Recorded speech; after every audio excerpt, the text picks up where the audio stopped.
The title On Air comes from the idea that we are all living at the bottom of the ocean of air. Looking very closely as like phenomenon and also to beings we usually don't pay attention to.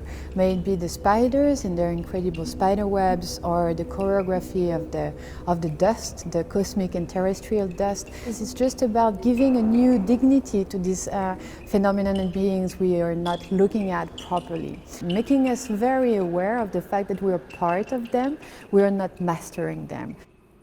The spider lives in her web and human lives on planet Earth, and somehow we have been neglecting the spaceship Earth where we live. And this really kind of try to again reconnect us. This work is always about like different worlds coming together, and there are different species of spider who try to re-web, which have a completely different morphology and typology. And sometimes appears some solitary spider, which in this case is the Nephila senegalensis, and then it weaves a web between other spiders who have a completely different parent.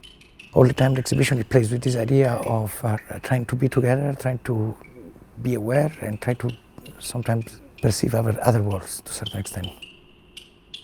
Orb weaving spiders usually sit in the center of a web with the 8 legs attached to the radial threads on the web, picking up all vibrations happening in the web.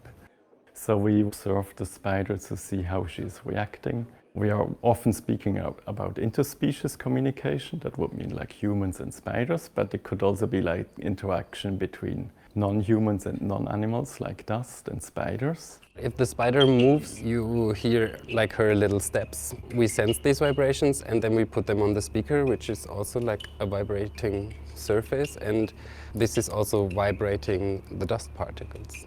In that light beam, little dust particles move around, and we have cameras so that we can track the movements of the dust particles, and then we can sonify this data, the speed, the position, the velocities in different directions, can get sounds, and then we have a setup of around 60 speakers in the room, so if a dust particle is traveling along the light beam, the sound is also traveling in the room. Also the people, if they walk around, they emit heat, they change the turbulences in the room, so they're also participating. We're just one thing in a bigger network, and this bigger network is life, is the cosmos, is the universe, and it's something that we need to take care of.